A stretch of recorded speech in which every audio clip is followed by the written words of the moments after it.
Hello, and welcome to the podcast that tries to answer one simple question. What is this thing called film noir?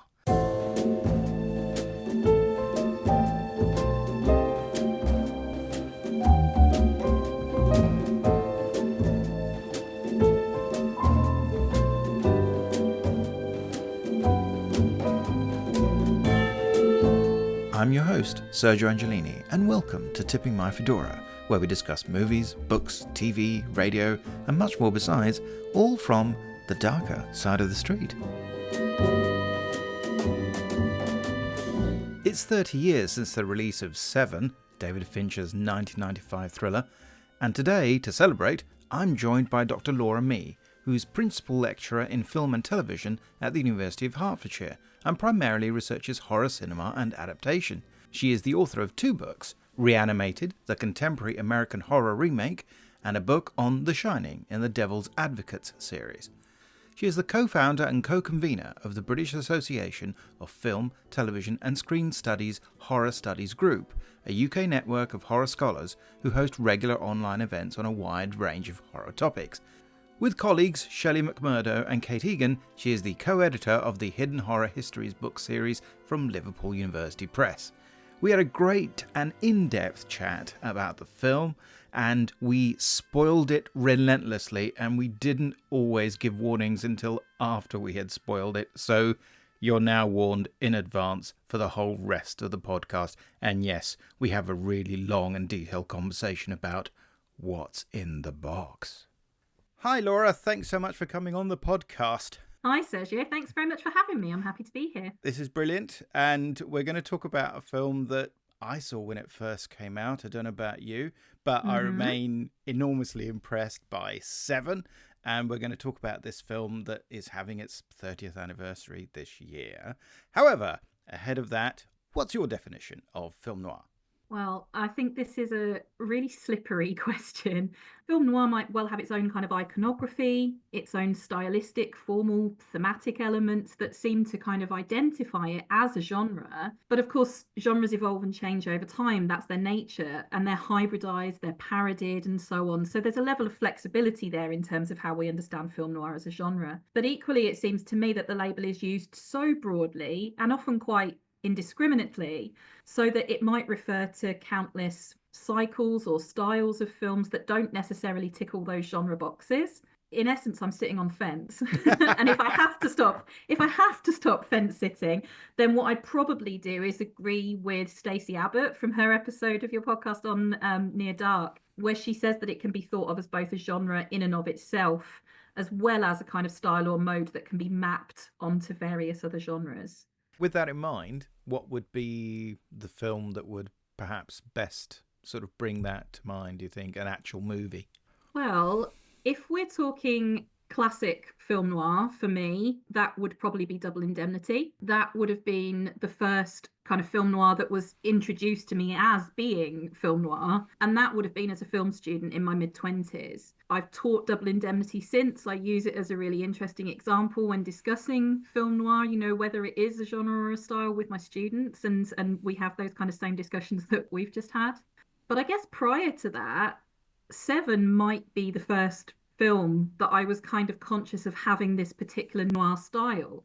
So I was 15 when Seven came out. That film for me as a teenager, I guess was the first film that I was kind of aware of having this particular style that I liked. And I also remember around the same time seeing and absolutely adoring Chinatown around the same time too. So really for me, my kind of introduction to noir in my teenage years was really more neo-noir and 90s neo-noir than it was that kind of classic film noir style. I mean, in a way, I'm intrigued because the number of people I speak to about noir, you've got people who are very, very dedicated to it. And obviously there's plenty of groups on Facebook and elsewhere. And goodness knows, there's probably almost as many books about film noir written about it as there are about Hitchcock. Partly because, of course, it lends itself to so many interpretations, which you could argue mitigates against exactly the question I've been asking you. I mean, it's a bit of a trick question to say, well, what's your definition? It's hard to define. What's your favorite movie? Well, there's lots, and no one will sum it up. It's not like saying, what's the best sci-fi horror film from an alien from outer space, I'd go with Alien. You know, Probably. I mean, let's say. And so it's an unfair question in that sense, but in a way it's trying to reach some kind of consensus, precisely because I think it's probably unreachable, which is part of the fun. I don't envy you trying to teach it, because that sounds like really hard work. But I'm very interested in what you say there, because when I saw Seven, when it came out in 1995, I had this amazing experience when I saw it. It completely knocked me out because I knew nothing about it. I'd gone to Australia. I was in Adelaide. I was best man at a wedding. I had landed that morning and I had about an hour on the sofa, and then I had to go be the best man. At which point they went off on their honeymoon and I was stuck in Adelaide and knew nobody. So I went to the cinema. The one thing that was on was this film called Seven. I think I knew who Brad Pitt was. I probably maybe knew Fincher because of Alien 3. Certainly Morgan Freeman. But that was kind of it. So I went in and I had this powerful experience, partly because it looked in a way that I've never seen it look again. And I don't know exactly what happened, because there is this whole thing about how the film had the bleach bypass process, which the silver prints that was how the film was supposed to be seen, but actually was only shown that way, I think, in a handful of screenings, right? Yeah, because I think it's really expensive apart from anything else, and exactly, it was a promotional thing, and it's been used for other films, I think, more extensively. Here it was almost the first one, wasn't it, that really, where it was discussed as a way of presenting the film in an unusual way. But I remember seeing it and thinking the colours were kind of completely taken out. There were no primary colours at all, almost. And so I've never seen it look like that again. And so there I was in Adelaide, and that would have been probably, I don't know, 6 weeks, 8 weeks before, for whatever reason, before it actually came out in London, where I still live. And I remember it was on at the Odeon Leicester Square. I literally, and this would have included, by the way, our friends Simon and Stacey, and also about 8 other people. I bought tickets for everyone. They paid me back. We've got to go see this film. We have to go see it together. It was still fantastic, but it did in fact look completely different.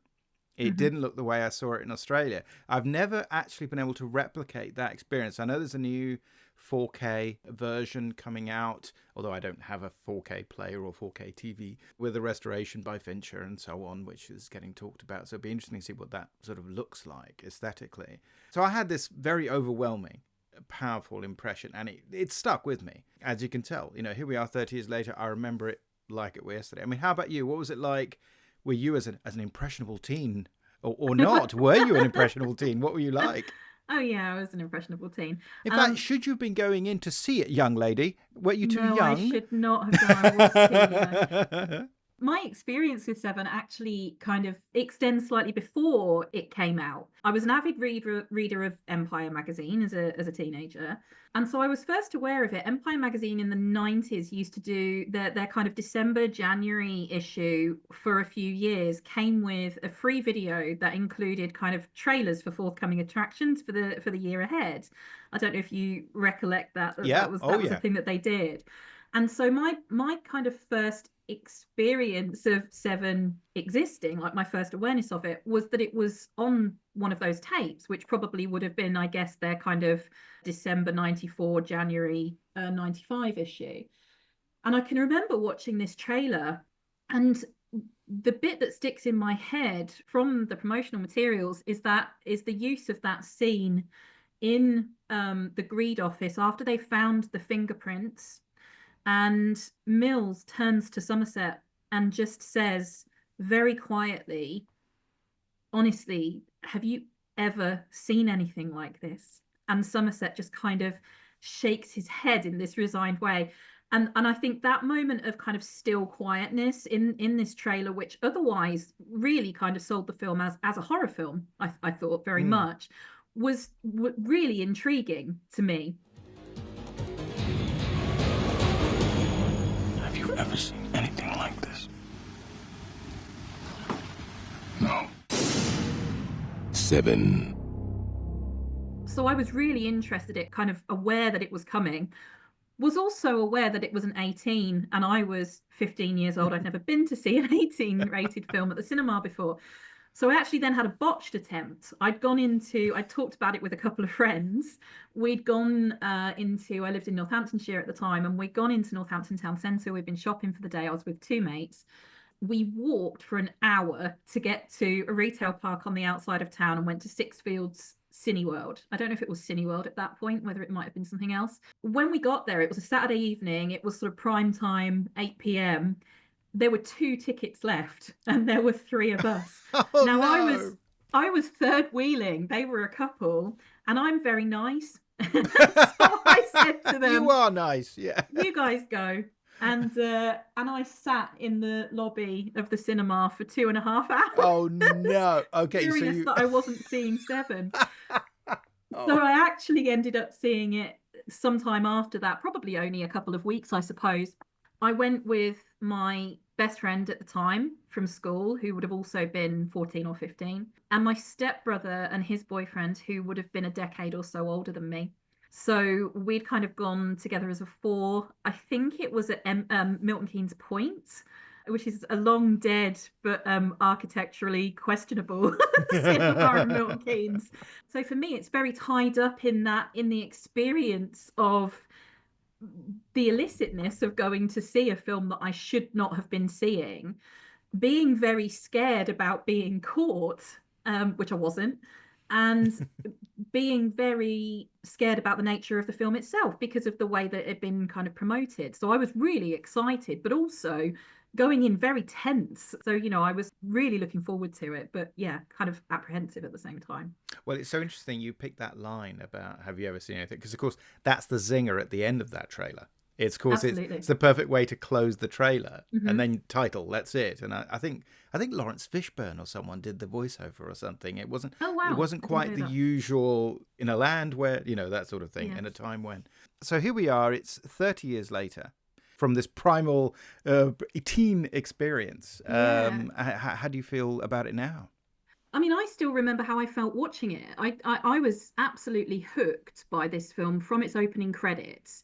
You get that kind of preamble with Somerset kind of introducing the character, and then Mills turns up. So there's a very brief introduction to both of them and the kind of the city that they're in, which we'll get to talking about. But then you get this opening credit sequence, and I was absolutely blown away by that. I can remember sitting in the cinema thinking, God, this is one of the creepiest things I've ever seen. I was a Nine Inch Nails fan. I was, right. So the Downward Spiral from the year before would have been one of my favorite albums. So you've got that remix of Closer, and you've got this kind of very scratchy, flickery montage that's kind of matched to that remix. These really quite horrible, creepy images of Doe kind of plotting his work, although you don't know that's what's happening at the time. It's all very enigmatic. And it's only when you come back to it, after you've seen it and after certain details that you realize what's happening in those opening credits. So I was all in from that point. But I very vividly remember finding it darker than anything that I'd seen before. You say that you'd never quite kind of seen anything that looked the way it did. For me, the recollection that I have of it is just feeling like it was just such a dark film, tonally, thematically, but also visually. Just thinking that it was, in terms of kind of the colors and the kind of like desaturated look of it, how dark it felt in the cinema auditorium, which sounds like quite a counterintuitive thing to say, because of course it's dark when you sit in the cinema, but my God, was it black in there, like watching this film. But I also remember finding it both very adult feeling, which is probably about, due to the age that I was, and just the grimness of it, the griminess of it, how unpleasant the whole thing was. It really got under my skin. And it reminded me of a similar experience that I'd had watching Silence of the Lambs for the first time, which I'd seen maybe a year or two before that. Actually at a friend's 12th or 13th birthday party. I don't think her mum knew quite what she was putting on for us. And I absolutely adored it. And all these other 12-year-old girls were not as impressed. But yeah, so I became kind of absolutely obsessed by it that year. My friend who I'd seen it with and I kind of discussed it endlessly. We exchanged letters about it. We sent each other packs of Magic Tree air fresheners. I'm revealing like what a dork I am here, but I'm okay with that. That's great. And looking back, I think, it kind of, I realized that it really did kind of shape my taste, how kind of like my interest in a particular kind of grimy horror thriller kind of emerged from watching Seven, I think. But also an appreciation for David Fincher that has kind of stuck for me, an interest in a sustained interest in American popular cinema, but the different things that could do rather than just kind of popcorn movies. And it's a film that I've gone back to often, and it probably pushed me towards eventually studying and then researching film to some extent. I think it was one of those kind of formative films for me. In terms of how well it stands up after all this time, kind of coming back to it now, I mean, you say you hadn't kind of seen it for, what, 10, 15 years, did you say? Yeah. Yeah, I think for me, it's something that it's never gone past a couple of years without rewatching it in some capacity, whether that's just been that I've happened to catch, half an hour of it when it's been on the TV, or I've sat down to watch it. I've introduced a few people to it who somehow had not seen it in the 30 years it's been out, and that's always a pleasure watching their reactions to that. And I think it stands up really well. I think it has, I think it's got great longevity as a Fincher film. As a key 90s thriller, as a serial killer movie. And although it was, kind of relatively well received from what I understand, I think it had, really good reviews and so on. I think it's had even more of a kind of critical reappraisal is not quite the right word, but it's certainly kind of had sustained interest and more recent revived interest with the 4K release, like you've said. But there's also a cult appeal to it. It quite often played in repertory cinemas and things like that. So I think there is a variety of ways in which it's held up. Part of the reason for that, I think, is due to its kind of timelessness. It's very of its moment in a way. It's got a 90s quality to it, but I wonder how much of that is actually retrospectively applied because of the influence that it then had on other films in the late 90s and early 2000s and beyond. So it does have this kind of 90s quality to it, but also things like its genre hybridity, that mix of kind of thriller, horror, police procedural, noir, lends it a kind of timelessness, as does its style. You've got that, the nameless city, the location shooting, the blend of architectural styles, the costume, the set design, and so on, coupled with its cinematography and that kind of darkness. You could place some of those scenes in any one of a number of periods and it would kind of work. So you could almost double bill it with anything that had kind of from a classic film noir right up to The Dark Knight, and it would work somehow. I have seen the new 4K remaster. I saw it at the BFI IMAX at the weekend just gone, which was very exciting because that's the first time I've seen it on the big screen since 1995. So that was a huge deal for me. Tell us more. It was a sold-out screening. Sold-out screening and a really strong response. At the IMAX, they always have somebody come out and introduce. And the member of staff who came out to introduce told this story about how it was the first 18 rated film that she saw in the cinema. And she kind of repeated these points that I thought, this is me. This is exactly what my appeal with the film is as well. So it was really interesting from that perspective. But she did ask for a show of hands who hadn't seen it. And I would say probably maybe about an eighth of the cinema were people who'd never seen the film. And so the rest, were repeat viewers or fans. There were a couple of people there dressed up as Mills and Somerset, which I thought was really unexpected, but very fun. And I just think it looks fantastic. The 4K looks fantastic. And obviously on IMAX, that's absolutely huge. So I was a bit worried that it might lose some of its sort of griminess, its graininess, but it really doesn't. It still has that kind of claustrophobia. And on the IMAX screen, that was even more apparent to me. Plus, it let me see some of the details that I'd never really spotted before. Some of David Mills's awful ties, just absolutely shocking. And this beautiful moment that I'd never ever noticed in the film before, where after the dinner and then the dinner at Tracy and David's house, and Somerset and Mills are kind of looking at the crime scene photos and talking and trying to kind of work through what's happening, work out clues. Mills offers him a beer, and Somerset says, "Oh, wine, please." And he goes away to the kitchen. He comes back. He hands him his glass of wine. But it's this wonderful moment where, as we've already had the introduction of like the train that goes past the house and makes everything your own vibrating home. So they've already played that joke out, but then it happens again while they're investigating, and they pick up their drinks kind of instinctively and keep talking. But Somerset kind of looks at this half pint glass of wine that Mills has poured him like, hell is this? What have you given me?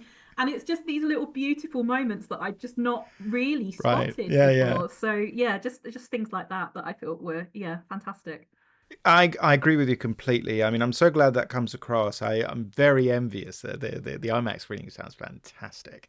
I'm glad nobody went dressed as John Doe in sort of, Department of Justice orange jumpsuit or something. Well, especially not given it's Kevin Spacey. It's not somebody to aspire I guess to, not. Yes, there you are. First spoiler. We got that out of the way. Because of course. Oh, sorry, everybody. Yes, no. In the marketing, of course, he's not mentioned. In fact, No. It's really interesting. We'll play an extract from it. In the podcast. In fact, we might just do it just now. Brad Pitt, Morgan Freeman, Gwyneth Paltrow.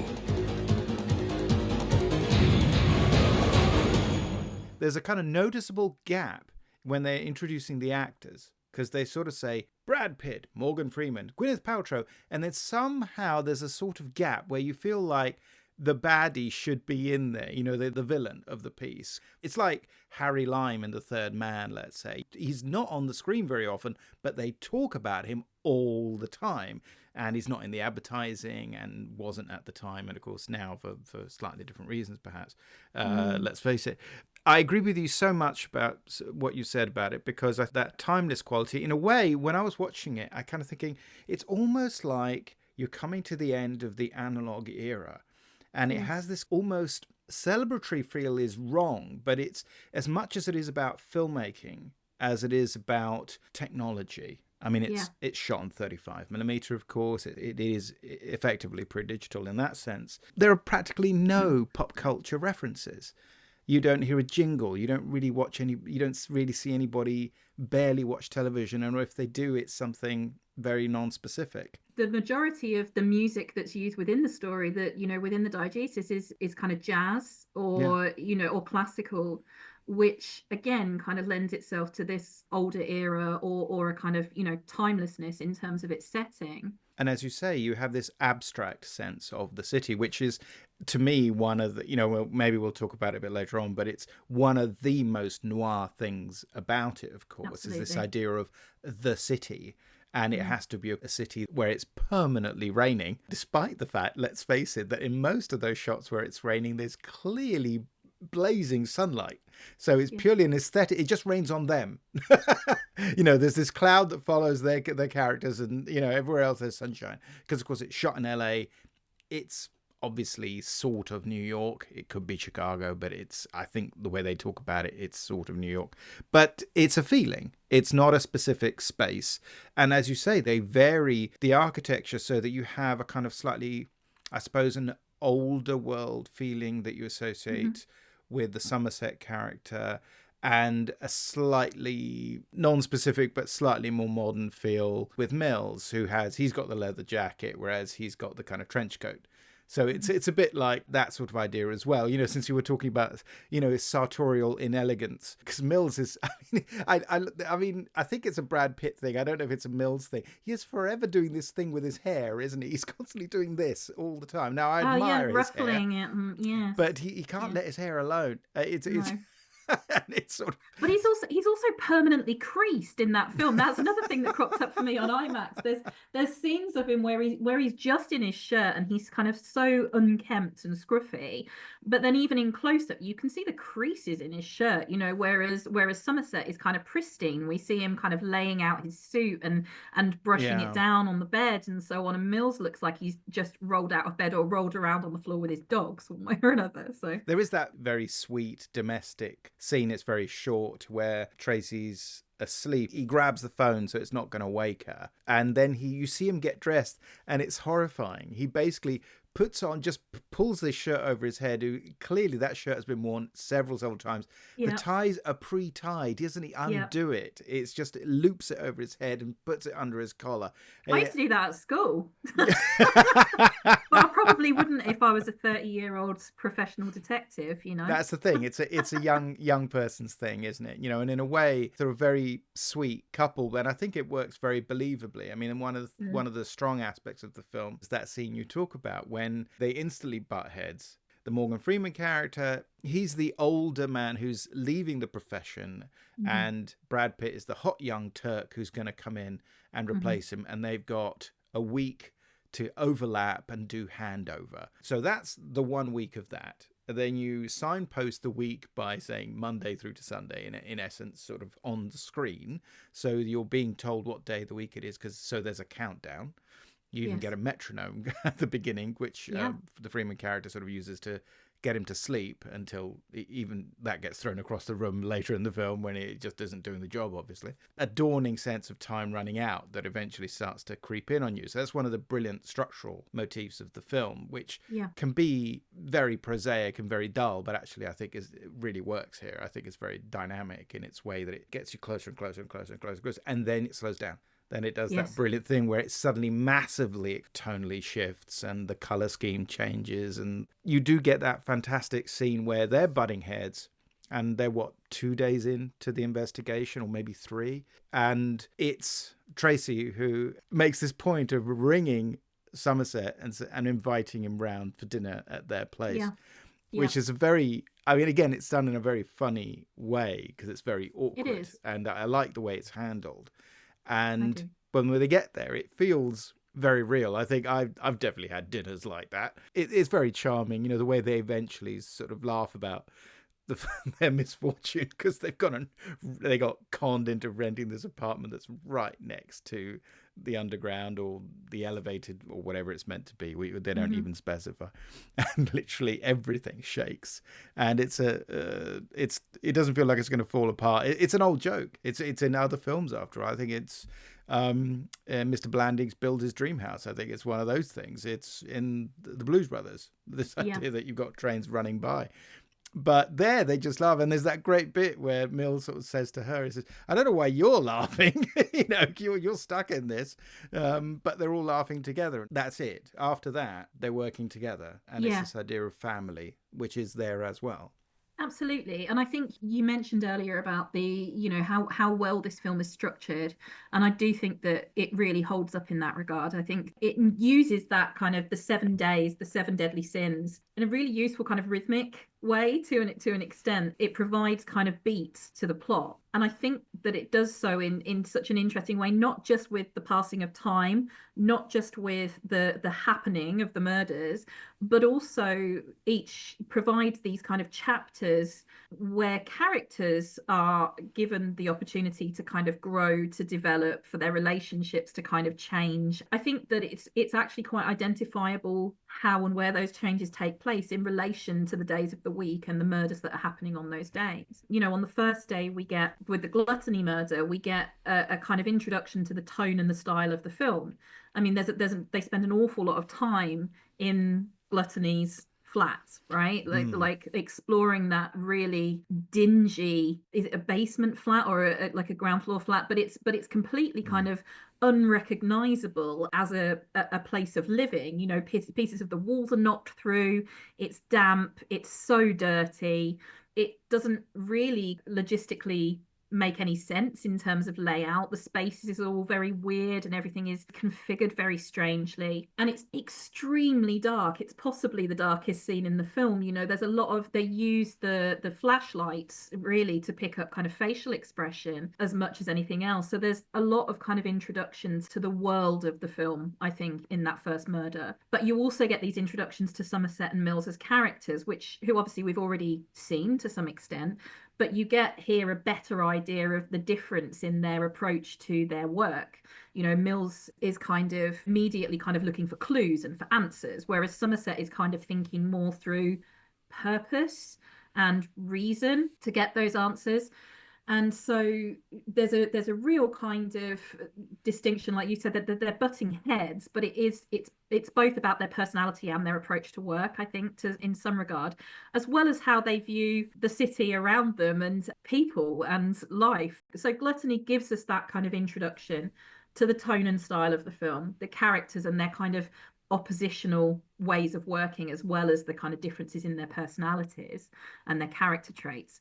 And then when we get the greed murder, everything kind of changes a little bit. And what we get for a short while is Mills kind of operating in what feels like his natural habitat as a detective, looking at that murder, and Somerset looking at the gluttony murder separately. So you get this almost a further separation. They've kind of gone their separate ways after that initial day, and they go off in their separate directions to kind of investigate these two murders separately, until the point where we find the word gluttony behind the fridge, and it brings the two together. Somerset makes this connection between greed and gluttony and the note that's left by John Doe. And so the pattern emerges. And from there, it's more about kind of starting to find those connections, those bridges between them. So we get that beautiful scene after the greed murder with Somerset in the library, which is just a gorgeous scene. But you get this montage of Somerset looking through literature and reading about Catholicism and purgatory. And at the same time, you've got the cuts to Mills kind of in his apartment, looking really frustrated, just looking over these crime scene photos from the greed murder, just looking for detail, not getting anywhere, giving up and putting the basketball on. So you've got this real distinction in the way they work still there. And then we have a kind of quiet day. You know, Somerset leaves a note for Mills with the kind of the suggestion of the things that he might like to research and read, which he tries to do but struggles and ends up with the Cliff's Notes versions. There's something really sweet, I think, in both the idea of Mills as not having the kind of the cultural references that Somerset has got, and the way that Somerset gently introduces those to him as kind of a working reference, and Mills taking his own approach to understand and engage with those, that I think is really interesting. And then we get the scene with the dinner, which I think is a wonderful moment of bonding. Yeah. That opening scene, the gluttony scene, is the one where you spend, I think, probably the most time with any of the victims. Yes, definitely, because you get the scene in the apartment, but you also get the autopsy scene afterwards. That's right. Yeah. So you get a good look at, and I think it's Rob Bottin, isn't he, who did the kind of prosthetics, and which are still very effective, still hard to take. You know, but Bottin's work is always exceptional. When we get to greed, we don't actually see it. We only see photos of the crime scene. Yes. We see the aftermath, but we don't see the body. So you've primed the audience to say, you're going to have to sort of get past this. This is part of what the film's going to be about. So it's going to have this kind of visceral feel, the representation of something in graphic detail, which maybe you're not expecting. Well, probably since The Thing, Bottin's great entry into big budget filmmaking. That sense of initial sets of contrasts is nice because it's also done in terms of the characters, but also in terms of the way you're showing the crime scenes and the stories and the murders. So those are also contrasted. Those are handled in very different ways, in the sense also you've got the person who's living in this kind of cabin. It looks like the worst Butlins ever sort of thing, you know. This and then you've got this super expensive kind of swanky room, office. The swanky office, right? Yeah. Mm-hmm. So you get that wonderful contrast, and then they sort of, the connection is found. But it's a good gag, isn't it? Because I think he's there and he's listening to Air on a G string while he's doing that. So you sort of contrast that sense of something serene and beautiful and eternal, books and large buildings that can contain hundreds of years worth of knowledge and beauty and insight and history. And then you've got the world that somehow the Somerset character wants to go. Of course, you also get that fantastic little joke when we move slightly forward, and they, at the time, I remember being slightly shocked by this idea that the FBI was monitoring reading lists. And of course now in the digital age in particular, we know that happens. It's part of the Patriot Act. And but at the time, this idea that but it's quite a revelation in the story of Seven. And then you get and of course then it's this kind of dot matrix printout that somehow they have to go through, and you get to Mills is going through of human bondage. Yeah, it's not what you think. You know, and the Marquis de Sade, which is one of the few kind of like contemporary cultural references in it, actually, probably. I think Sade is probably one of the very few things that anchors it to the 90s, you know, beyond cars and phones. But again, they're going so hard to be non-specific. Yeah. We were talking about these beats, and I think a lot of them are done by the deaths, let's call it that way. So you get to Sloth, which is a real shock moment because it turns out the person isn't actually quite dead yet. Spoiler alert. Yeah. Oh God, Yeah. that still works. Yeah, it really, really does. Ben Gardner's head in the boat and Sloth taking a breath. For me, every time, without fail, every time I'm going to jump. Like, just no fail. It's a really interesting shift of gear, which kind of, because this is the film's first sort of big action sequence. So you get the kind of SWAT team being briefed and then heading to Victor's residence, and you get these quick cuts, this fast-paced editing, which shifts up a gear very, very quickly, and it becomes very kind of dynamic. There's a kineticism to it, which the previous kind of, I don't know where we're at that point, maybe sort of 40 minutes or so, doesn't really have. It's kind of slow and purposeful, and then all of a sudden you get what feels like an action sequence within, and it just comes at the right point. Yes. I think. Yes, no, I agree. You have to have something to break it up, don't you? I mean, you've done the character stuff, you've established the premise, and now we're going to have something that's going to give it some energy. It's going to push it a little bit further forward and literally give it forward momentum. It's just suddenly all of a lot of swooping forward camera movement, which we haven't really had until now. And we're not going to get it again until there is, in fact, quite an extended chase sequence when, of course, the whole book thing pays off. Yes. I mean, that's the thing. That's actually how they get him. You know, in that sense, totally analog. So it's this very old-fashioned way. Completely analog. Completely. I find the Sloth murder actually both perhaps the most graphic. I think. I mean, you know, Gluttony is perhaps the most sustained, but in terms of the kind of the prolonged look at the body and the damage to the body and the use of Rob Bottin's makeup and practical effects, I think Sloth is actually really hideous. Like it's a really kind of gruesome close-ups of bed sores and you know, prominent veins and so on. And when you actually look back at it and you know that he's alive, you can see him breathing. You can see him kind of just moving ever so slightly, you know, imperceptibly. His skin is kind of almost bleached. His hair is gone. He's got these kind of huge sunken eyes. His teeth, you know, and his gums are kind of really prominent. You can see the shape of his skull. But it's the face, isn't it? It's because you can see the face, right? Really frightening. Yeah, I think it's exceptional practical effects work, and I think it works very well as both an action sequence in the lead up and then as a moment of horror within the film. But I do also find the Sloth murder very strange when you start thinking about it logically, because there's an aspect there.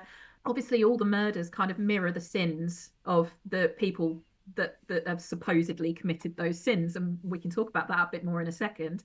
But I think there's a question for me around Sloth, because Victor is introduced to us as, I mean, Doe later calls him a drug dealing pederast, right? But he's been, I think, in jail for crack dealing and for sexual offences against a minor. I think that's kind of the implication.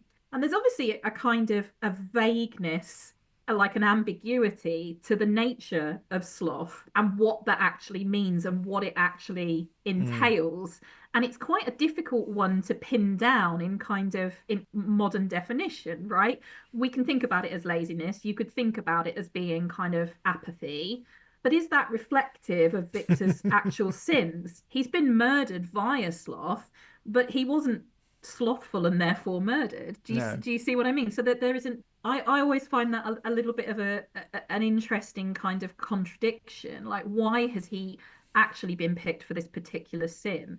That might just be my kind of misunderstanding of kind of the interpretation of sloth as an act of sin. No, I think you're right. I think they couldn't come up with a way to make it work. I think we get to blame Andrew Kevin Walker, the screenwriter, for that, because you know, he plays the first body we see in the film, which I think is so funny. So we just see him from behind, one dead author.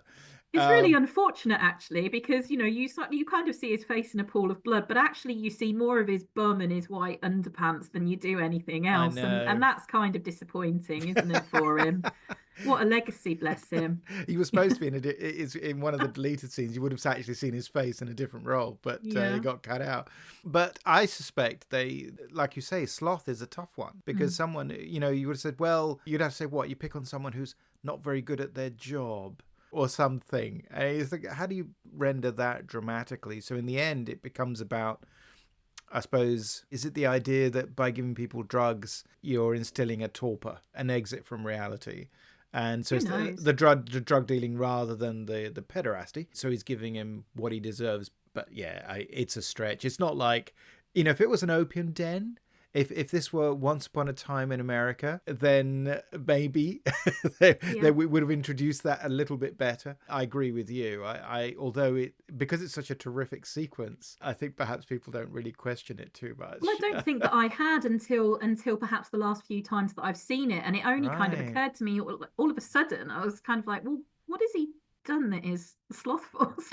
Is that a word? I mean, the problem here is, and I think this leads us very neatly into the next one, and a point that you made, having given us two scenarios where, shall we say, we get a very good look at what John Doe has done to them. Otherwise, all the deaths are presented actually from fairly far away. You don't get a particularly good look. In a way, it's more powerful, because what you do find out is exactly what was done and how. When we look at Lust, we don't really see the victim because the idea is so unpleasant, because they find out about the thing that was made, this kind of horrible razor blade strap-on thing. Wild Bill's leather shop. Yes. Mad Cockney Wild Bill. Yes, I don't know. The Cockney seems about right in the circumstances. You don't really see very much.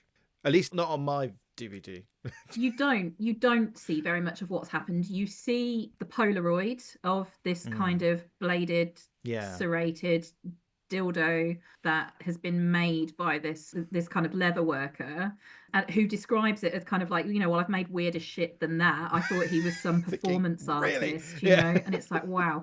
And yet, no, so you don't see very much. You see the victim's blooded legs, and you see a lot of blood on the sheets, but that's as much as you do see, and it's very quick. And yet what I will say is that Lust for me is perhaps the most gruesome or affecting murder. I actually find this really unpleasant, and I think there are a number of reasons for that. Firstly, I think there's a claustrophobia to that sequence that isn't evident in all of the other murder sequences. It's this very kind of tight, close basement, those tracking shots following them down the stairs. There's lots of kind of like neon. It's dingy, it's dirty, they're going underground, and the cinematography matches that. Those lots of close-ups. Once we get into the room where it's happened, you get these close-ups of the client screaming just endlessly, get this thing off me, get this thing off me. You've got this loud industrial music in the background. So it has this kind of, that scene has this kind of panic and this immediacy and this intensity that is very different to the other murder scenes, I think, because although, just fast forwarding slightly, when we get to Pride, they talk about how he's done what he's done very recently. And we know that these murders kind of, would have been discovered the day or, the day after happening or what have you. But there's an immediacy to this. The client is still there. He's been screaming since this happened.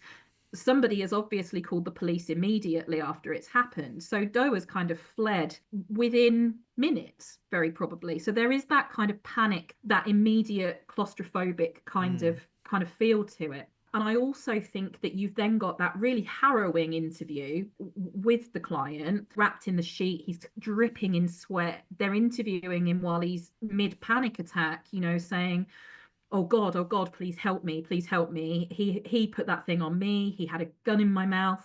And so you get that kind of aftermath, and then it just cuts to this quiet reflection where you've got the two detectives sitting in their two rooms adjacent but alone, reflecting on the interviews that they've just done, one with the client and one with the proprietor, I guess. So that, for me, in terms of how that scene plays out, is very effective. But also for me, I think it's the sexual violence and the implication of the act. So for me, this murder, not the film, I want to be really clear about that, because I think it has had some complaints about how it treats its women. I don't have a problem with the film, but obviously the act, the murder, is deeply misogynistic. Doe later refers to this woman as a disease-spreading whore. His chosen victim is a sex worker. His feelings are really clear about who the sinner is in this instant. But the victim here is not a sinner. She's not guilty of lust. That's the guy who fucks her to death with a bladed strap on.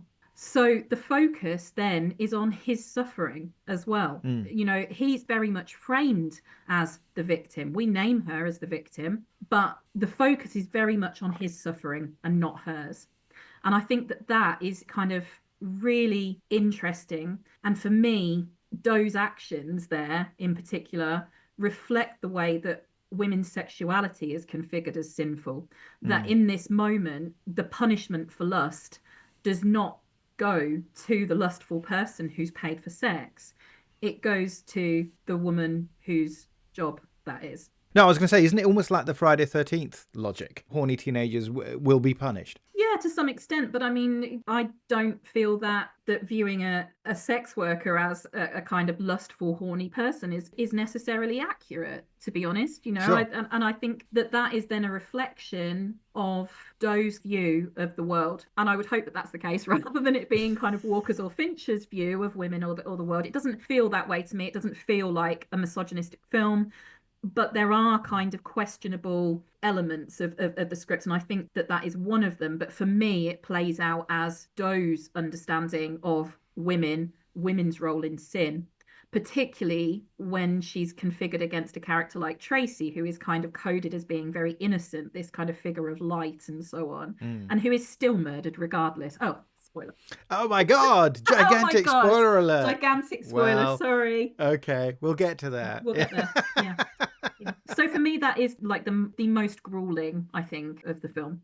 This is then extended in the next one when we get to Pride, where again in the deleted scenes there's a slightly bloodier, slightly more detailed rendition of that. Fincher, in the audio commentary over the deleted scenes on the home video edition, talks about saying, well, look, when you're shooting a film, you know, the actor's fine. It's all Caro syrup. It's not real blood. It's not horrible. There's a million people on the set. It doesn't bother me. But obviously, for audiences, it can be too much. So we pared it back. And so it's, again, one of those things where it's an absolutely horrible idea. You don't see too much of it, but it pushes you back so far. I found it still very disturbing, even though you realize that in terms of graphic detail, again, you're not seeing very much. But also, I'm a total wuss, you see. I like all kinds of films. If they're good, I like them. That's my philosophy, which is a very, very non-academic approach. I saw the first Saw film. I didn't see the sequels, if you like. And obviously, Saw is one of those films that's definitely derived, at least from the success of films like Seven, I think, very, very deliberately. And I enjoyed the first Saw film, but mostly because, of course, it's that classic thing where actually it's worked out like a whodunit. Yeah, and so structurally it follows that idea. Here it's just, obviously there's more going on. There's much more depth here, so that this kind of preaching that John Doe is undertaking. They're described at one point as sermons, aren't they? They're his sermons. And it's just, and that does make it even worse, the kind of religious element to it. Although I think Andrew Kevin Walker in one of the commentaries talks about the fact that he looked up the 7 deadly sins in the Bible and couldn't find it. Because of course it's not there. But that's very funny. So that one, again, partly because of course it's a phrase, cut off your nose to spite your face. Yeah. We've all used it and we will probably all continue to use it. But, you know, not with that image in my head, I can't. Just ruins it for me. I've got to come up with another analogy that is less gruesome because it's such an unpleasant idea. It's a horrendous idea, yeah. So, you know, let's get past that. Let's get past that one. As we move towards the end of the storyline, one of the things that David Fincher said was that what attracted him to it was this idea that you actually find out who did it, as it were, 3/4 of the way through. And there's still another half hour to go. So at this point, we have to talk about the ending, don't we? I think we have to. I think we have to. I don't think you can discuss this film and not talk about the ending Firstly, because the last two murders are kind of raveled together in that ending. But secondly, because it's so iconic now. And so I think, spoiler alert again, before we get there. But yeah, Gwyneth Paltrow's head in a box. Exactly. I was having a chat with a friend of mine the other day who is not particularly a film person. And I said, I'm going to be doing this podcast about Seven. And she paused and says, is that the one with the box? I went, yes. Yeah. And of course, that was the thing that held the script up forever. This idea that it has this dark ending. Yeah. So over to you, Laura. Tell us about the box. What is the box? What's in the box? Well, even. What's it all about? Well, I think, you do have this really, it has become a really iconic ending, right? But both in terms of really like what a hideous revelation that is, that it's Gwyneth Paltrow's head in a box. Yes. But also that's never actually said. Nobody says that it's a head in a box. It's very strongly implied, and it's very obvious that that's what it is. Doe talks about having taken a souvenir, her pretty head, and this is kind of cut with Somerset either opening the box and realizing at that time, or kind of running back towards Mills. So we know that that's what it is, and then Mills is shouting, "What's in the box? What's in the box?" Oh, what's in the box? Doe says, "I just told you." And Somerset refuses to deny it. So we know exactly what it is, but you kind of have to read between the lines in order to know that for sure. And I can remember seeing discussions slightly later than when it came out, obviously, but discussions online where people still didn't quite get what was in the box. And I think that's unreal to not be able to identify that. But I think it's very interesting that it is still discussed and still, it's become a meme in its own right, but it's also really iconic in terms of that desire for twist endings as well, I guess. I mean, how much we consider this a twist, I don't know, because there's a sense that Tracy is doomed throughout, and it's the only real way that the story works, although we'll get onto that in a second. But I think that it's become so iconic that you can't talk about this film and not talk about this ending. In the end, people know what you mean, even if they haven't seen the film. Yes. It just has that kind of cultural currency, let's just say. Absolutely. I must admit, when I saw it and he opened the box, I thought I saw a tuft of blonde hair. So did I. When I rewatched that's in my head. Yeah, when I rewatched it, I realised it's a little bit of the sellotape. Off the top of the box that's going like that. But well, at least you saw something and didn't imagine it. Fincher tells this anecdote on one of the commentaries about a woman being really mad at him and saying, "I can't believe you would show with his head in a box." And he's like, "That's not in the film. I saw the film. I know what I'm talking about." It's quite a comical anecdote, but it is also kind of, evident of how we fill in those gaps, that things that are not shown to us in this film, we kind of imagine them because it is so gruesome in so many other ways. I mean, it's the strength of the film lies partly Absolutely. in being prepared to go there, and the way the film is structured, it prepared you for doom and gloom. It's an odd thing to say. It isn't necessarily a bleak film. It isn't just about that. It could be, and you could argue it slightly lays it on a little bit thick. But one of the crucial scenes, to just slightly jump back just a little bit, is the one dialogue scene that we get in the bar between Somerset and Mills, where Somerset once again says, "I hate living in the city." The same thing that Tracy says. But you get this very interesting scene where he sort of says, "You want me to agree with you that this is a hellish place now, and that you're right for wanting to get out." Mm-hmm. And I'm not going to agree with you. I don't agree with you. And that's one of the nice things about Mills and his wife, is that they both take a more positive view. It's coming out in different ways. They have different expectations, but she's worried about having a child and having to bring it up in this very difficult scenario. I mean, I'm sure they got the suburbs even in this fake city where the film takes place. Yeah. And ultimately, you just got to do a commute, David. It's going to be fine. You take the train. It'll take you 20 minutes longer to get to work. It'll be okay. Why here? I guess the same reasons as you. The same reasons you had before you decided to quit, yeah? You just met me. Maybe I'm not understanding the question. Very simple. You actually fought to get reassigned here. I've just never seen it done that way before. Thought I could do some good. Look, It would be great for me if we didn't start out. Because that's not what the film is about. Ultimately, it's taking you to this dark place, and you have to decide, do you believe it? Because there's always that thing, isn't there, with baddies of this kind, the kind of serial killer thing, it's from Hannibal Lecter and beyond, where they tend to get all the best lines. They tend to be the more intelligent characters. They tend to be the more well-read characters quite often. So this idea of the genius villain who can give you enormously plausible, interesting, well-thought-out rationales for the dreadful, horrible, disgusting things that they do, often because they're about saying how terrible conformity is, how terrible society is, how awful politicians are. So that's why it's okay that I did what I did. And often they are persuasive arguments, you know, apart from the whole killing thing. But you have interesting points of view because you're not parroting the mainstream, obvious argument. So there's something appealing, particularly, I suspect, for younger viewers, perhaps, who are interested in a more anti-establishment view. I say that as a card-carrying communist. One can see the appeal, and that's why often villains in these sorts of films come to represent that kind of point of view.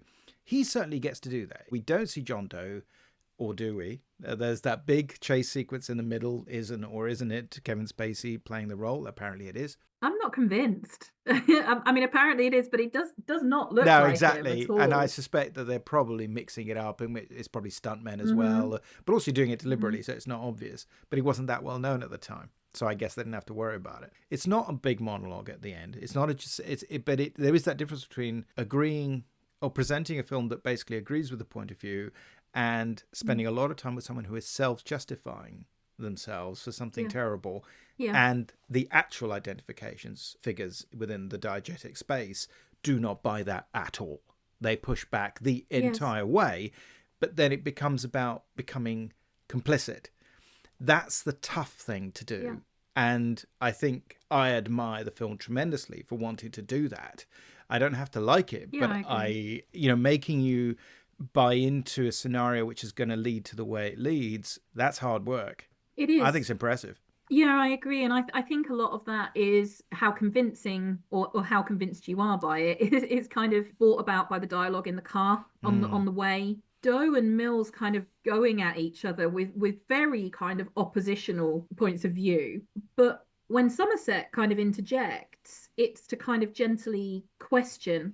And there is almost an agreement with some of the positions that Doe holds. And so a similar view of the world, not of any of that as kind of sinful or deserving of punishment, but as a general reflection of the state of the world that we live in. There is a weariness to Somerset that kind of aligns with some of Doe's worldviews. He's obviously not going to have the same perspectives on individuals and actions, and he's obviously not going to undertake the same methods, but there is a kind of a similarity in their perceptions. And there is also, that they've got those similar cultural understandings where they've garnered their information from and so on, which Mills is an outsider to. So there's something kind of interesting, I think, happening in that discussion where you've got these three different perspectives all start to intertwine, and it becomes quite a messy conversation, even while Doe's getting these killer lines. And I think that's really interesting. I find myself slightly comparing it with film that you mentioned earlier, which is Silence of the Lambs, which again was enormously successful, but which I feel when you compare the two, which, I mean, do you have to? But in comparing two films seemingly of a similar type, in actual fact, they feel tonally completely different. Because Silence of the Lambs is brilliantly made, but feels, how can I put this kindly? It feels a bit pulpy. This one is much deeper, it seems to me. It's trying to dig much further into the way people believe within a realistic framework, even though it is a very abstract universe as presented there. It's a universe of ideas, of locations, of moods that we all recognize, but it's very non-specific. And it feels, we come back to this idea of how much of a genre film do we consider it to be? How much of is it a cross-genre film? Is it about genre hybridity, as you mentioned earlier on? Because certainly I think Silence of the Lambs is a scary thriller. There's more to it than that. Jonathan Demme is a very smart guy. But nonetheless, this has rather more, I think, on its mind. And that ending is something, you compare that ending with the ending of Silence of the Lambs, and it couldn't be more different. It ends with a joke. So that film. So, it does, lets you off. And a kind of an open question, which leaves it, ripe for sequelization, which of course this doesn't. It closes. There's a lot that I really love about the ending of Seven. I think the way that it's presented as a kind of non-choice to Somerset and Mills. They can choose to not find out about these two last victims, but if that happens, Doe's going to get away with it or a lighter sentence, or they can choose to go with him and find out what happens. And in some regards, there's similarities compared in the commentary to The Vanishing. That kind of idea of like, I can show you, where the killer's kind of saying, I can show you what happens, but I'm not going to tell you unless you go along with my plan. And they're kind of forced into this position. So I find that aspect of it, really interesting. And that, I think that amplifies then once we get the box and you hear Somerset kind of saying, everybody stay away from here. Doe has the upper hand now. And it's like, well, Doe already has the upper hand. You've given him the upper hand by him bringing you to this place. So I think that's really interesting. I also think, it's the first time that we get kind of open space. And although we get a bit of sunshine earlier on in the day back at the police station, we get this we see nature, we see mountains, we see this vast open space for the first time. And in another film, that might be quite hopeful. But in here, it's really bleak still. You've got this kind of sun-scorched grass. It's dry, it's dusty, it's devoid of any life. There's only more death. That dead dog where they get out the car, they spot the dead dog and Doe's like, I didn't do that. And it's like, well, you may as well have done, mate, because like you've ruined everything else. It just kind of emphasizes how unpleasant everything is. And I really love that about it as well, that it takes us into such a different location and yet such a different setting, and yet it's its mood and its feel is still pervasively unpleasant and grimy. So I really admire that about it. I feel like the end is a bit messy. Again, once you start kind of unpicking, well, who's actually sinned here and who's actually done what and who's being punished. Like we talked about with Sloth, I think there are similar questions here around the mechanics of it and how it plays out. I don't think that's to the film's detriment. I do think it works, but I think it's perhaps not as clean as the script and as the dialogue in particular kind of present. Doe's sin is envy and he's killed for it, but that's far from his only sin. And he encourages but doesn't enact his own murder, right? And there's also an element there that Doe couldn't have known that his own sin was going to be envy. We're kind of presented with Doe as this kind of meticulous killer who's planned, we see his journals and all those photographs and all the evidence in his apartment of probably what he's been planning for a very long time to carry out. And yet there's no way he could have envied Mills or known that a detective would be somebody that he would envy until at least halfway through the week when he actually realizes who those detectives are on his case. So there are some questions there around the actual nature of Doe's sin. Mills's sin is wrath, but he's punished, not murdered. And he's not punished for the vengeful act itself. It's implied that Mills's life is over as a result of what happens to him. The only true victim in terms of loss of life then is Tracy. And she's very deliberately framed as not being sinful. So there are kind of all these question marks once you start unraveling it and picking at it. But Doe's design and the murders and the film have to kind of be closed somehow. And there's perhaps no wholly satisfactory option, as evidenced by some of the alternate endings that were considered. Let's talk about those. We can't divorce ourselves from the fact that the film was commercially, especially, extraordinarily successful, way beyond anyone's expectations. But it also made it, therefore, very influential in that respect, I think. Just the fact that it was popular made it influential as opposed to its significance, its style, its acting. No, it was because it made a pile of cash. But it, I think, speaks to a certain structuring principle as opposed to making a film, as you say, that isn't actually agreeing with Doe. Yeah. And which therefore wants you to really experience the full horror of the 7 deadly sins. In the end, it's a way of telling us that that's what Doe thinks because he's a clever lunatic, but it is a way also of, I would choose my words carefully here, it doesn't let the audience off the hook, but it does give you the structure so that you can follow the story and feel a sense of, as you say, completion. You've come to the end of the story. You get a very strict beginning, middle, and an end. And if instead you wanted to make a film that was what the seven deadly sins are, and say you actually wanted to make a film about how awful the city and what that can do for you, depersonalization, all these things about big city living that, you know, you and I know all about, why maybe you reach a certain age and you know what, I'm going to downshift and move out of the big city because, you know, I don't go to the theatre very much anymore and maybe I don't need this shit. Because there are films like that and they do not make a huge amount of money. They just don't.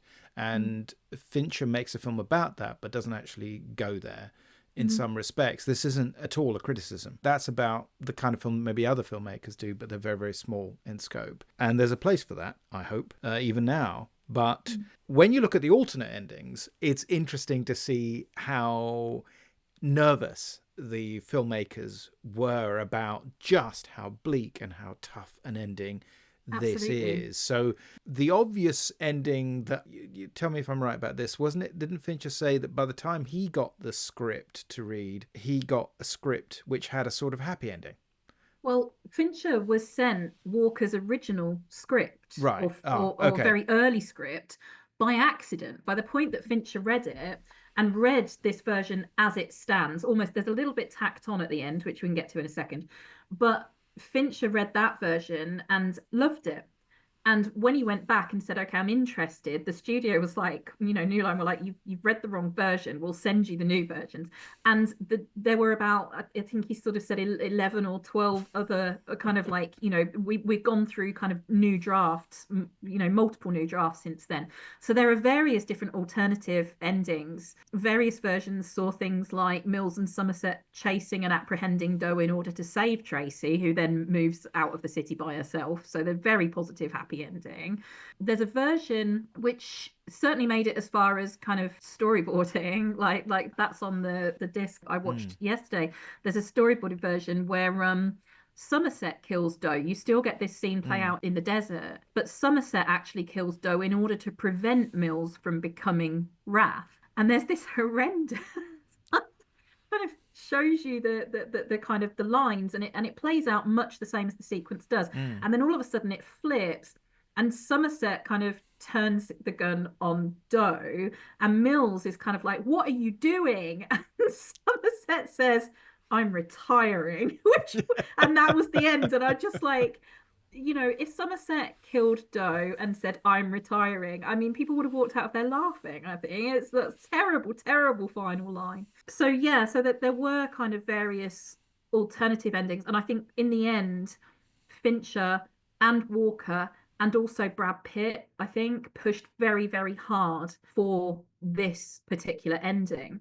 But the test screening ending, I believe, has an immediate cut to black after Mills has shot Doe, and then we see Mills's face again, and then it just cuts to black, and that's the end. So what we get instead is that kind of almost like the epilogue, Mills in the back of the car, Somerset talking to the chief, played by Ali Ermey, which is a fantastic minor role. He's great in it, yeah. Really great. You have all these minor characters that we haven't talked about who are incredible in this film, and we haven't got time to discuss, but, you know, Ali Ermey, Richard Roundtree, he's the SWAT team guy. John McGinley. Yes, absolutely. And he's brilliant in this. Yeah. So, but they're on screen very, very short periods of time, but they really make an impact. I think they're really great. So that tacked on scene was at studio request in order to provide some kind of closure and some kind of optimism. So you get that discussion between Somerset and the police chief, and then you get Somerset voiceover quoting Hemingway, right? Yeah. And this was tacked on. I've read a few kind of complaints about it because it's too light after all that grimness. There's an optimism to it, but I actually don't find it very optimistic. It's really, I think, in keeping with Somerset's realism and resignation. And bearing in mind, we start the film with Somerset, it's only right that we end with Somerset. This is to some extent his story. His boss asks where he'll be, and he says, around. I'll be around. And it's really resigned and sad and tired. He's not retiring. He's not leaving the city. And there were cut scenes with him looking at a house in the countryside and him talking about this swatch of wallpaper from that house with Tracy. All of those kind of plans are removed from the film, but they're also kind of symbolically removed by this ending as well. Somerset is not retiring. He's going to be where he has always been. He's stuck. This is the way it always is. It's not comforting. It's bleak. And that's underlined by that final line, the Ernest Hemingway quote, "The world is a fine place and worth fighting for. I agree with the second part." He's saying he's going to stick around and fight for it, but it's a shitty city and a horrible, horrible world. There you are. We're in total agreement. How cool is that? How often does that happen?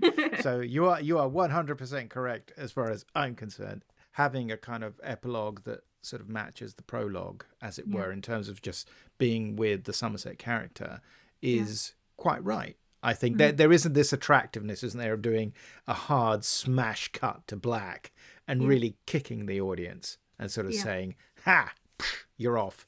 And you probably need to be somebody like William Friedkin, probably in the 70s, to maybe get away with that. Just maybe. Although I don't know if you saw his last film, which is his version of the K Mutiny Court Martial. It was made for telly. It's with Kiefer Sutherland, and he actually did that. And so the attractiveness is always there, but in actual fact, it's a tough thing to do. And with this, as you say, you need not a hope, but you need to be anchored with the Freeman character. I think you go back to him. In the end, he is this kind of, he's a mentor, but is almost a father figure. And in a way, it's almost like he's going to be there for David. Obviously, the implication being that he's agreeing with what Mills said to him when they spoke in the bar, which is that you're giving up, but you don't really believe it. It's just you're letting your despair get on top of you. Yes. And actually, you still think it's worth fighting for. Yes. And you're just finding it harder and harder to do. That doesn't mean it isn't necessary. He's also presented as an incredibly good policeman. So ultimately, he's going to keep doing his really great job. I don't think you're quitting because you believe these things you say. I don't. I think you want to believe them because you're quitting. You want me to agree with you and you want me to say, yeah, you're right. It's all fucked up. It's a fucking mess. We should all go live in a fucking log cabin. But I won't. I won't say that. I don't agree with you. I do not. I can't. So how do you think this fits in with Fincher's career? I mean, this is his second movie and his first big hit. Alien 3 had been this very difficult shoot, and he was already very successful as a maker of pop videos, and he'd worked at ILM before that in special effects. But this was a massive hit and really set his career. So how do you think it fits in with the work he's done since in the last 30 years?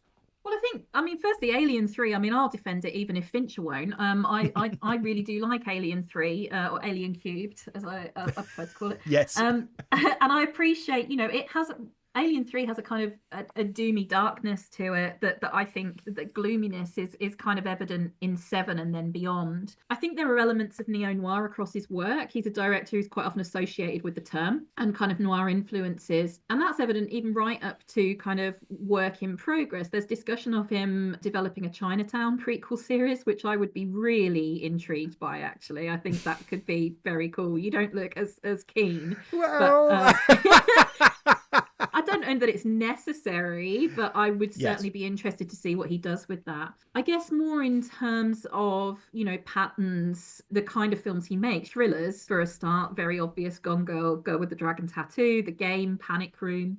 And work about serial killers, Zodiac, Dragon Tattoo again, The Killer, and also Mindhunter for Netflix, which is just amazing TV. Like that I would highly recommend that to anybody who hasn't watched that. I have not seen it, for Please shame. do. It's excellent. And I think there's a darkness across a lot of his titles that, visually speaking, those muted, desaturated colours. And the lighting of 7 kind of crops up again in Dragon Tattoo, in Zodiac, in Fight Club, in Mindhunter. Those kind of browny, greeny, like sludgy tones are all there as well. But tonally, there's also a sinister quality to a lot of his work, I think, that kind of thematically dealing with alienation, dealing with disillusionment, a cultural or social cynicism or dissatisfaction or criticism. Even in films that might not obviously spring to mind, some of his other films like The Social Network still have such a great deal of kind of cynicism and disillusionment to them. So those themes kind of crop up again and again. You've also got working with key personnel, I think. This Seven marks the first of 3 Fincher films with Brad Pitt. He also does Fight Club and then Benjamin Button, which I saw once and forgot existed until Yes. until I was kind of just reminding myself before this podcast. So I might have to revisit it, but I don't know how much I want to. He also works again with Darius Khondji, the cinematographer who works with him on Panic Room. So you have that kind of similar camera style. And I also there's one more thing which I think is really key here. I'm going to go back to Nine Inch Nails. Although Seven's score, which is great, is a Howard Shore score, so it's I think it's really, really interesting score. But I think that the use of Nine Inch Nails on the opening credits in Seven and the film's other use of industrial music kind of preempts his long-standing now collaboration with Trent Reznor and Atticus Ross, who are Nine Inch Nails members, right? So brilliant scores for The Social Network, for Gone Girl, and also for Girl with Dragon Tattoo, and more recently even The Killer and Mank. And they do these fantastic scores. They're like one of my favorite film scores are by Ross and Reznor at the minute. The Social Network score is fantastic for getting shit done. Like if you've got a load of admin to do, that in the background, like typing like a maniac, that works really well. So yeah, I do think it introduces some visual and thematic and other auteurist qualities, if we want to use the term, which are evident throughout the body of his work. Fincher seems to have, in my mind, has never done a full-out horror film. I mean, Alien is the closest to it, but it's technically, I suppose, sort of science fiction meets monks meets what have you. And I would argue that Seven is the closest to it. So it is very, very, very open to interpretation. I mean, I think you could think of it again. I hate the definitions, so I find it really difficult to categorize. But you could think of it as a psychological horror, as a serial killer thriller, and it all combines. And Fincher's described it as kind of transcending's the wrong word, but bending or playing with genre and genre rules and genre boundaries. So it's clear that it was intended as a kind of very hybridized work. Fincher and Khondji both have described it as having the look of a horror film. And I think that's true. The visual qualities of the film, the gloom, the decay, those murky kind of tobacco tones, like just really dirty looking, grubby, gruesome looking sets and scenes. The lighting, the expressionist lighting is also kind of lends itself to horror in some way. Rob Bottin's practical effects, I think, are particularly key to identifying it as having kind of horror elements. And obviously we've discussed that in more detail, but what those practical effects do is allow moments of this film to play as body horror. I think the violence enacted on bodies, and although we don't see very much, we've talked about you imagine more than you actually do see, but the little of it that we do see, as well as the bigger implications that we draw from those things in terms of bodily transgression and so on, is really quite horrific. So body horror, I think, is key here as well. There's also the horror of the acts themselves and the nature of the crimes, but the religious aspect of it, religion is quite often a key kind of theme or subject that pops up in horror. So those ideas of sin and punishment, the use of Catholic doctrine and so on, I think that all kind of reappears in other horror films. Where do you think this film sits in terms of the kind of films that were coming out in the 90s? Do you think it just stands out on its own, or do you think it obviously draws on certain things that were emerging already? Or is that just too big a question? I think it's too big a question. I think there is. Let's scrap it. For me, there are a couple of really clear things that might be slightly less obvious. The first is its connection with other 90s noir and continued interest in neo-noir. So from LA Confidential to Sin City, there are kind of connections and comparisons there that I think kind of crop up in later neo-noir films. But also religious horror or horror dealing with sin that draw from this kind of visual style and the scuzzy city setting. And I was reminded of both, watching it this time, I was reminded of both Stigmata and 8mm, both from 1999, both of which I think are lesser films in the nicest way possible, but you can draw kind of visual and thematic connections, I think, which Seven had kind of proved that there was an audience for this kind of stuff. Well, 8mm was another Andrew Kevin Walker script, wasn't it? So of course, yes, yeah, of course, so but I don't know if it predates it or not. Obviously Joel Schumacher is not someone we obviously put in the same category as Fincher necessarily. Not ordinarily. Although, yes, in their own way, they're very visually tactile filmmakers, and they're talking about a director's cut on some of his Batman films. Can you imagine? I don't need more of those. I can't wait. Thank you so much for appearing on the podcast. This has been a blast. So thank you. And I now will have to just go and watch the film yet again, if nothing else. So I've got to look at his terrible ties. Can't wait. Enjoy. Thanks very much, Laura. You take care, all right? Thanks, Sergio.